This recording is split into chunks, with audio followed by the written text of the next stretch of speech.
In 2017, the world saw a rare investment bubble in cryptocurrencies. Google Trends has Bitcoin as the most searchable investment word, and billions were flooding in. People couldn't open exchange accounts for weeks as brokerages were backlogged and couldn't deal with the demand. In January 2018, a major news outlet ran a series called How to Buy Ripple. As is always the case, the mainstream media got in right at the top. 2018 was the opposite, the polar opposite to 2017's euphoria.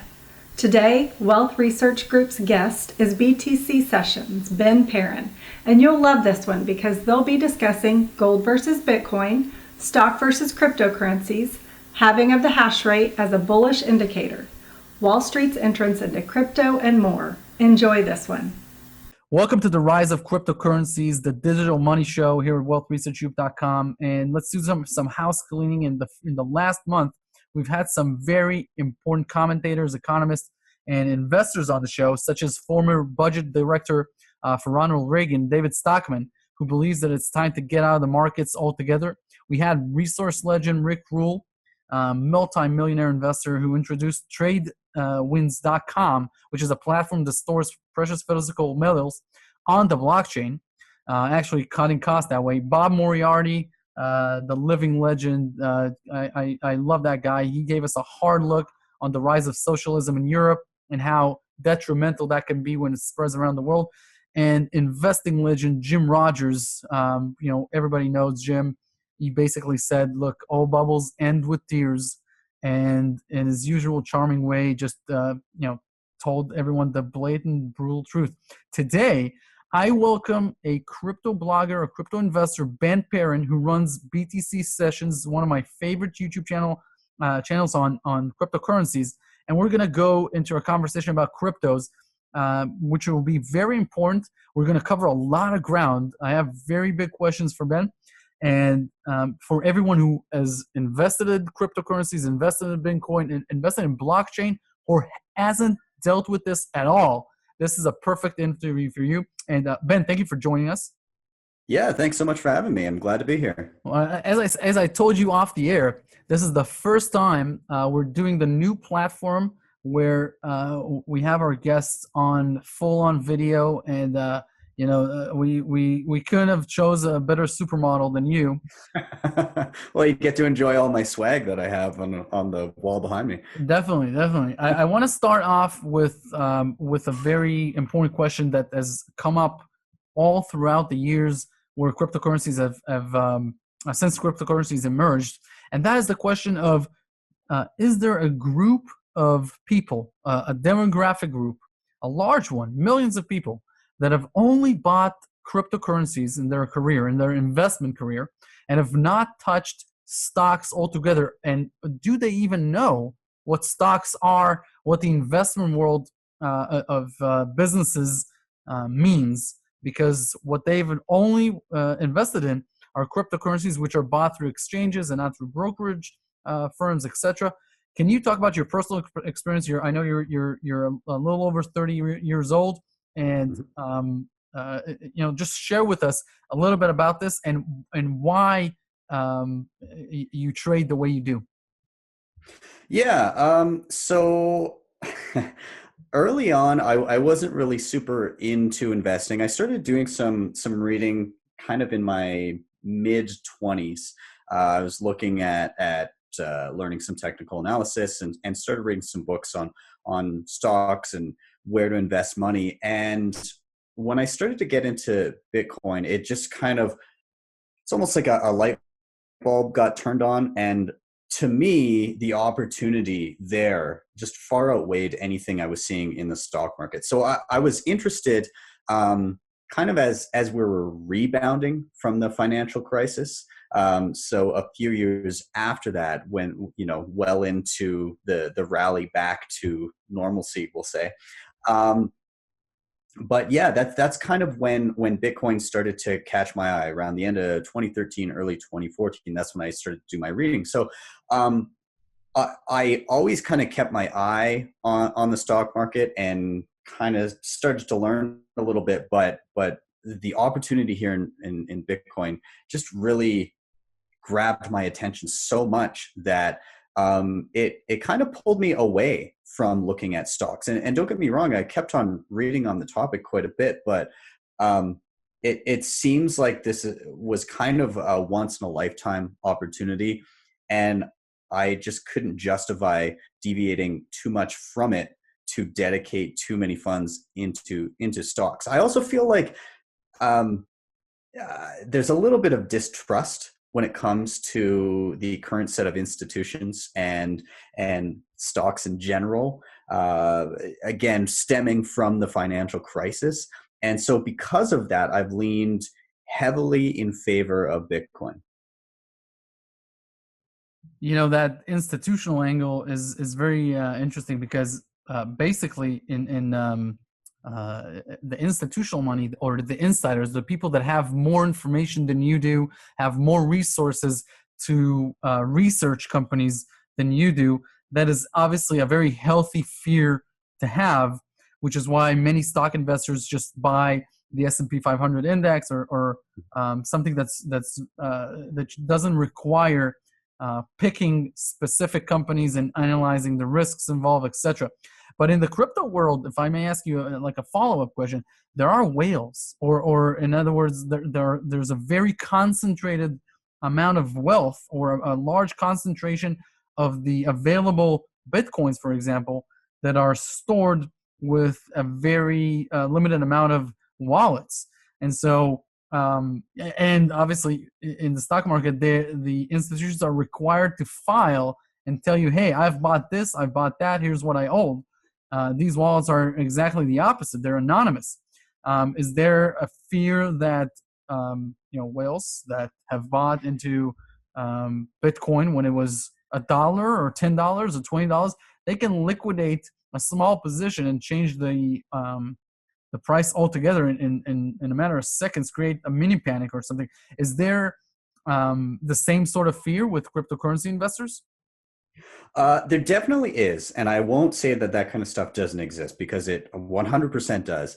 But coming from my own perspective, I'm not speculating day to day and trying to dive in and out. I'm seeing this as a long-term opportunity for myself.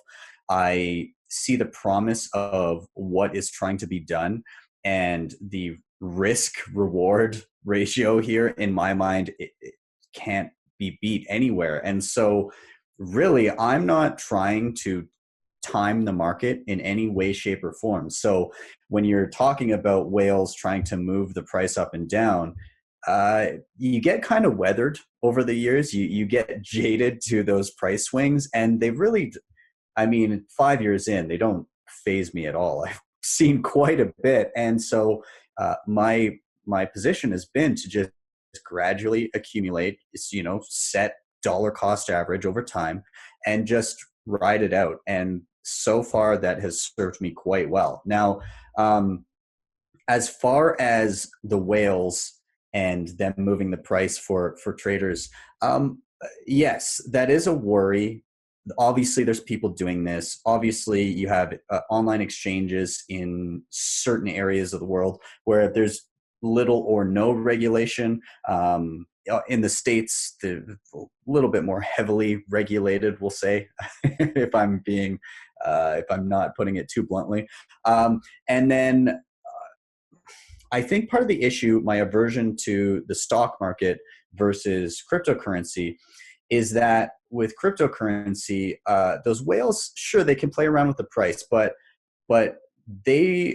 it's not a systemic problem. So let's say a whale makes a bad call and they lose some of their capital, whether that capital is gone. Whereas when it comes to the stock market, I think it's more systemic, because the people that are gaming this system are also in charge of the system. And with Bitcoin, there's nobody in charge of it. It just is. It's a protocol. And as we've seen in the past with scaling and everything like that, it is very difficult, if not impossible, to change by an individual, by a group of individuals, by groups of companies.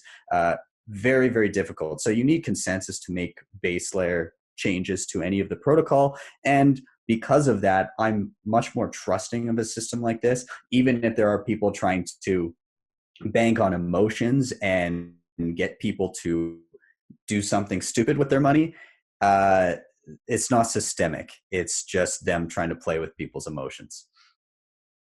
And that's interesting. And you know, we just compared cryptocurrencies to stocks. And obviously there is a huge amount of people that have only invested in cryptocurrencies and have not delved into stocks yet. And um, one of the other things that the crypto world has been compared to is digital gold. So I want to ask you for I'm 34. I'm going to be 35 in July. You're 33. Have you ever bought gold because of the comparisons between gold and cryptocurrencies? Many people that have bought precious metals as a way to hedge against inflation or to have an asset that doesn't have any counterparty risk from any government, they've switched into cryptocurrencies. They've come back to gold and silver, etc. Are there many people that own cryptocurrencies that do not hold any gold at all, any silver at all, and vice versa?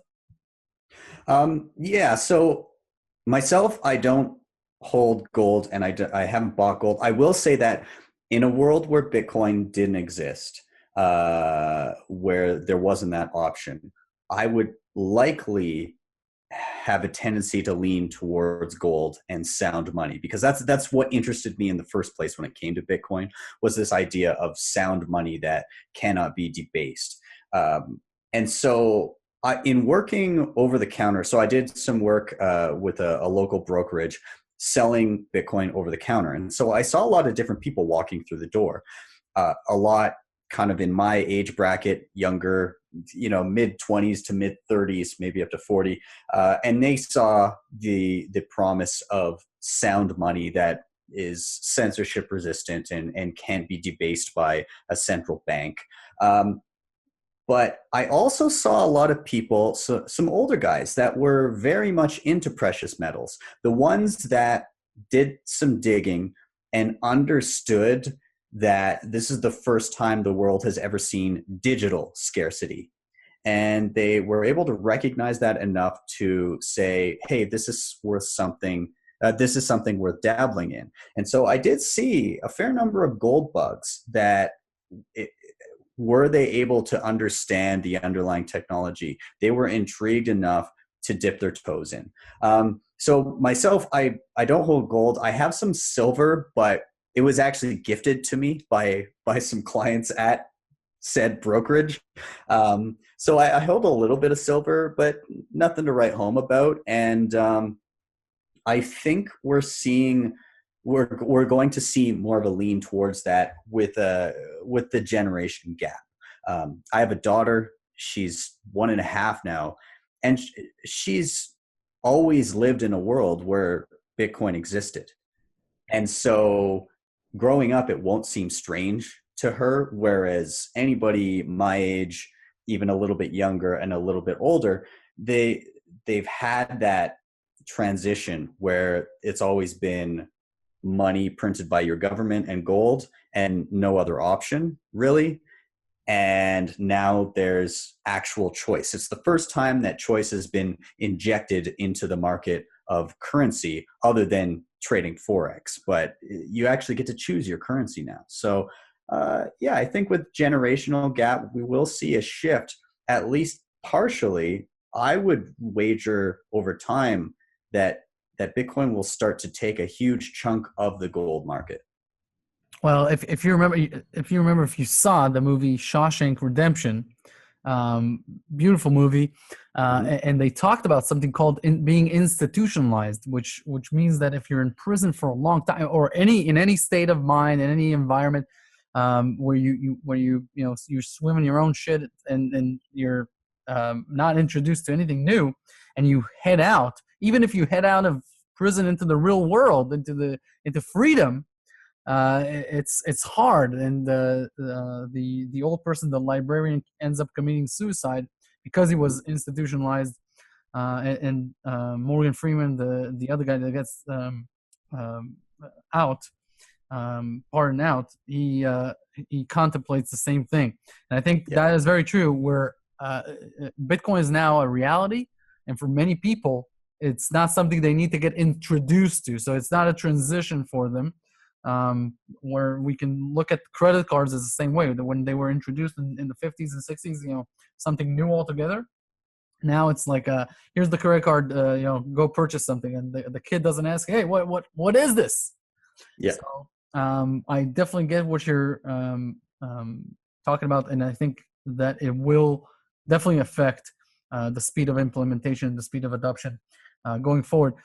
Another thing I want to ask you is about the entrance of institutional money, traditional investors into cryptocurrencies. We saw so many detractors over the years, but then last week, and obviously we're seeing ICE, which is the institutional exchange that owns the New York Stock Exchange, and it's going to release Bucked, and we have a number of other Fidelity, etc., that are going to come into the crypto space as custodians. Wall Street is entering. And last week we saw Mark Faber, Dr. Gloom, Doom, and Boom, going in and buying Bitcoin for the first time. It sparked a number of viral articles about, hey, if Faber is in, will Buffett buy next angle? But let's just talk about this in the open. When Bitcoin got started, it was part of a nerd of a science, sort of a little cult of people with digital cash. Then you got the entire anti-terrorist angle, and this is going to allow people to create terrorist attacks all over the world. We definitely have not seen that. It's going to help drug lords. That obviously that myth is, out the door. Probably easier to just stick with cash. And then there's so many fads in terms of what will, how Bitcoin, how is it irrelevant that Bitcoin has survived. And now you see people that are Swiss-based hedge fund managers that have been around since the 80s or even 70s going into the Bitcoin. Is this part of the transition? Is this an important milestone? Somebody like that coming in? Yeah, I do think it's important. And I do think it's just, if people take the time to actually learn a bit about it, then it's just a matter of time before they see the promise. And the people that hold out the longest, I think it's literally just going to be that they have to see it before their own two eyes. They're going to have to see, oh, everybody's using this now and storing value in it or transacting in it. And that's going to take quite some time. But to have somebody that is all doom and gloom towards stocks across the board come and say, oh, but Bitcoin is promising, is a pretty big deal. And it also speaks to the current state of the stock market. So I 100% agree with him. Do I think Buffett's going to jump in next? No. Buffett's, I think, a little too traditional. I mean, he's very traditional. He looks for companies that are creating a product that you can measure, that are building stuff that people always need, or manufacturing stuff that people always need. And he just waits for dips in the market to pick up whatever he wants. So he's famously said that he missed out on Amazon and Google. He couldn't see the writing on the wall with those. I think it was, I covered this in one of my shows, but it was Bill Gates that finally told him that he had to switch from Alta Vista to Google for his search engine. So, like, I mean, he's not a guy that's really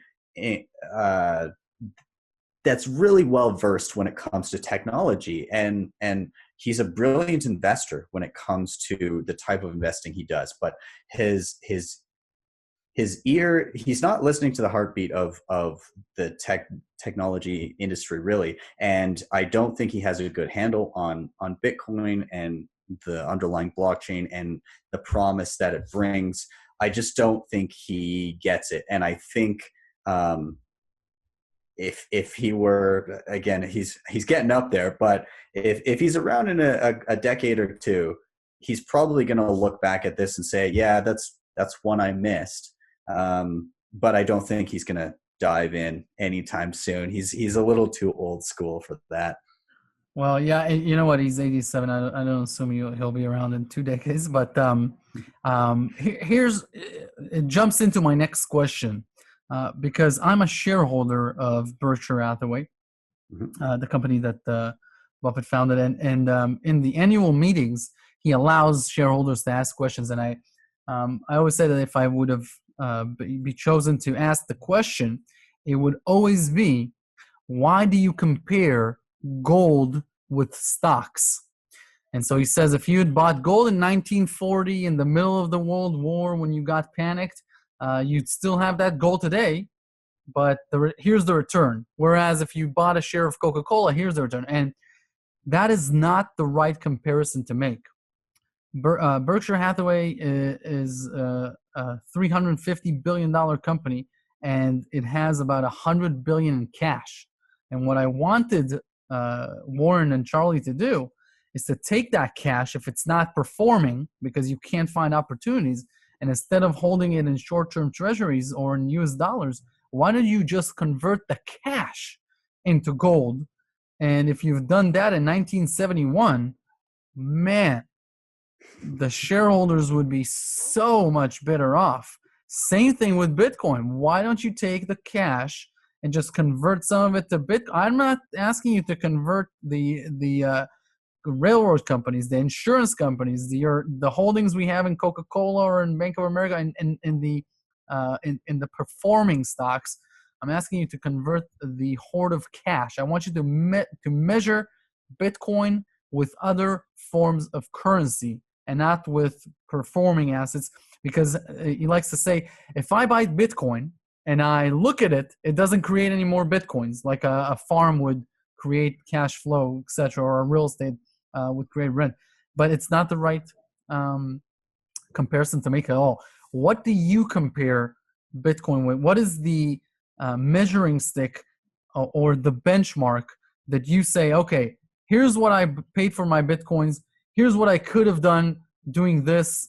What do you compare your Bitcoin investment to? What is the benchmark where you say, hey, this was a good year, I lost 20% in Bitcoin, if I have done this I had lost 40%, etc.? What is the measuring stick or the benchmark for you? As in the stock market, everybody compares their performance to the S&P 500, for example. So the way I'm looking at it is, if Bitcoin succeeds, this is going to be a monetization event where something goes from being a collectible to a store of value to a unit of account and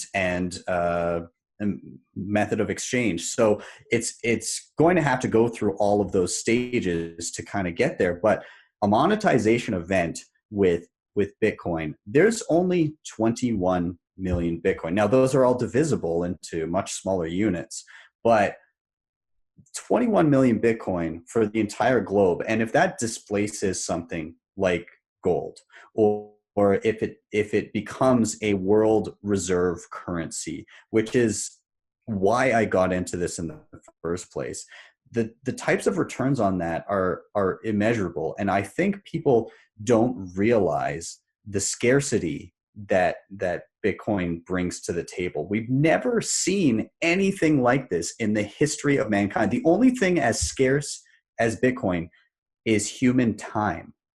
Because when you talk about scarcity in relation to gold, well, let's say the price of gold triples tomorrow.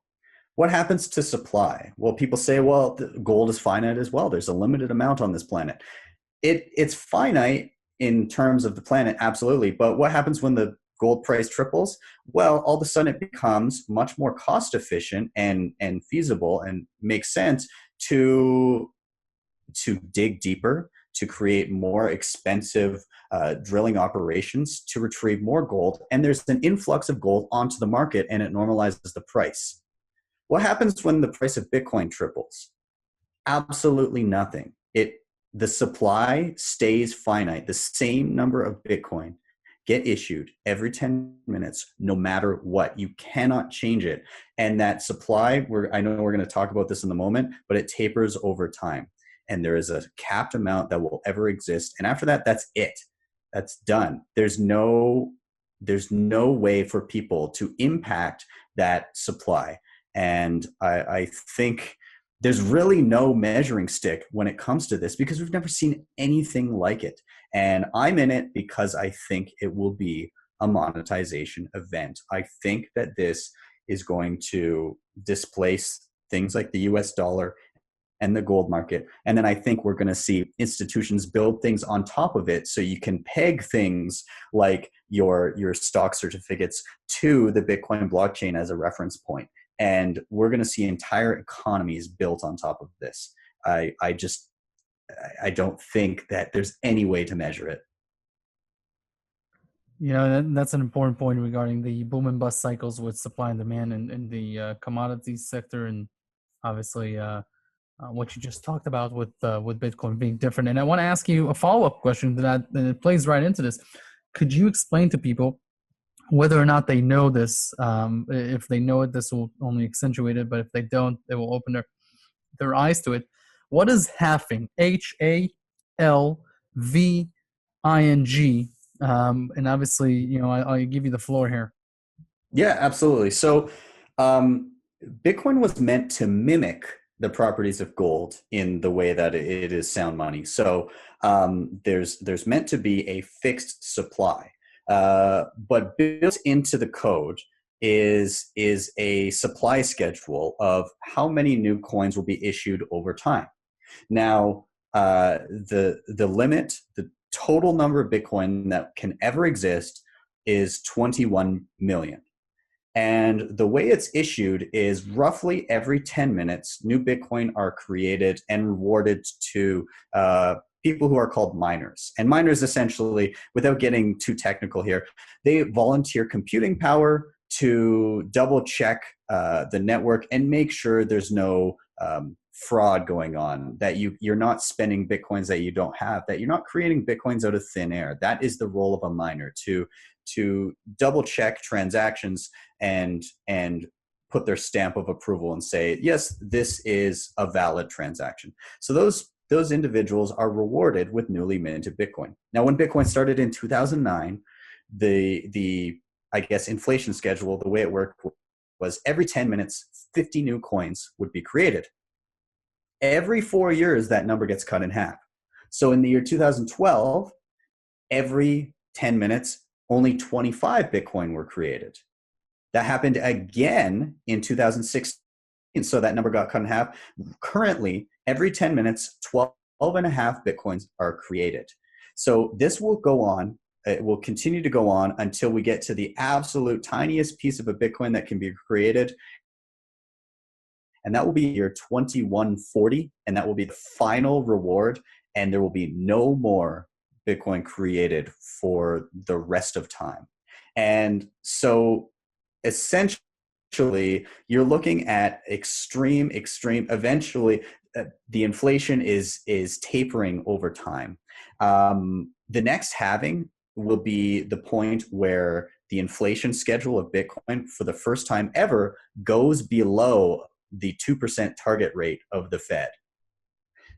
So it's essentially baked in monetary policy that cannot be changed. And why can it not be changed?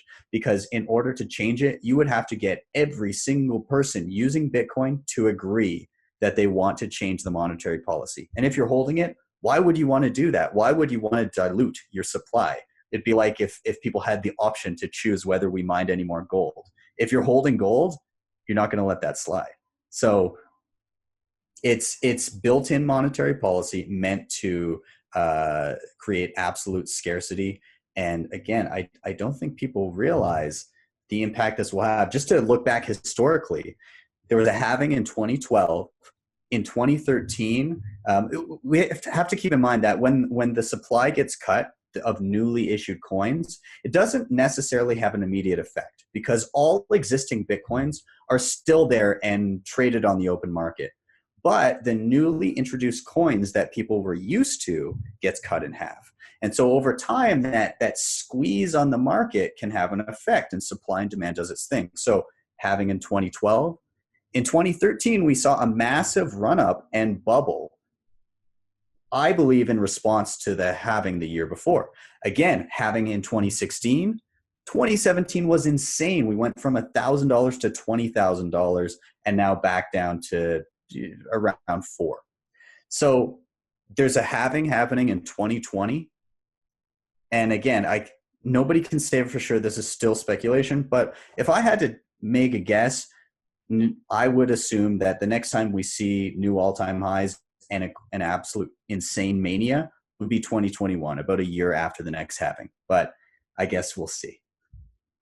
Yeah, definitely. The halving historically has been very, very bullish.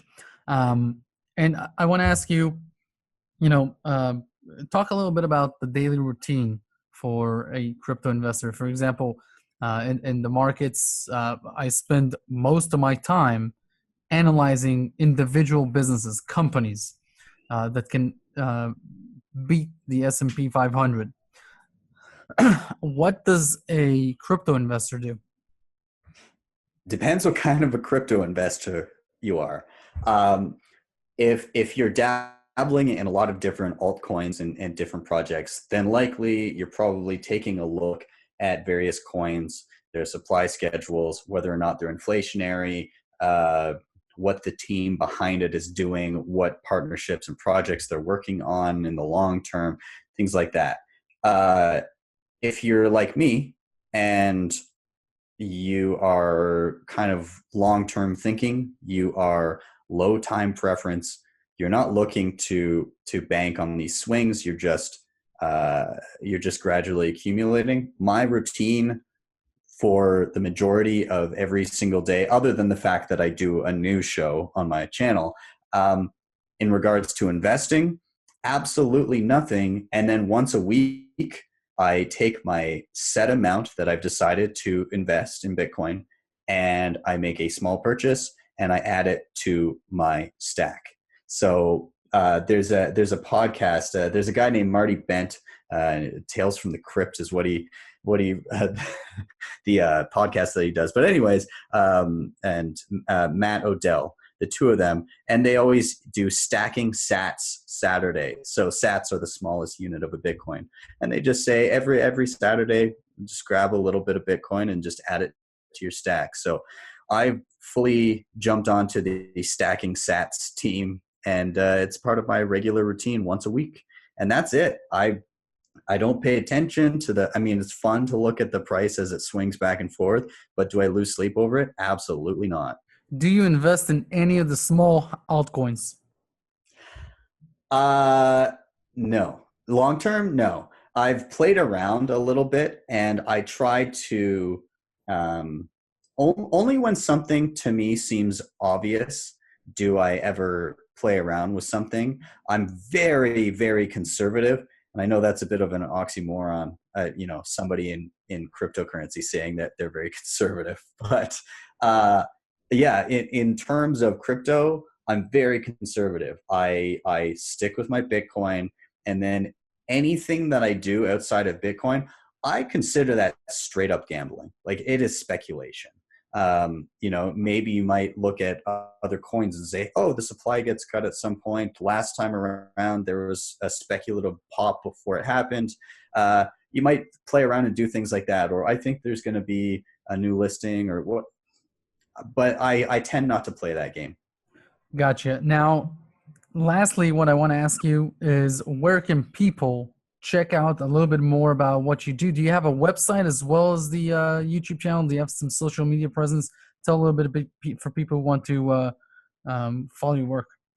Yeah, absolutely. So, if you want to check out what I'm doing and see my show, and I do daily news sessions now, you can find me on YouTube, BTC Sessions.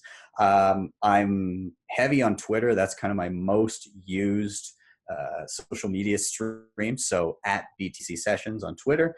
And I also have a website, and people can actually reach out to me there and book their own BTC session with me. So they can book me for an online chat if they want to learn about Bitcoin, wallets, proper security, very important topics like that. And that is btcsessions.ca. Ben Perrin, very nice guy, very knowledgeable, and we'll definitely have you on again. Awesome. Well, thank you so much. I really had a good time. Thank you. In the month of March, there have been some spectacular interviews on the channel. David Stockman, who was the budget director for Ronald Reagan, legendary Jim Rogers, Rick Rule, and Bob Moriarty were all just featured.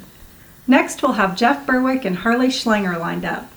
As always, the most up-to-date research data and ideas will be in the free newsletter. Go to wealthresearchgroup.com for that. Thanks for tuning in.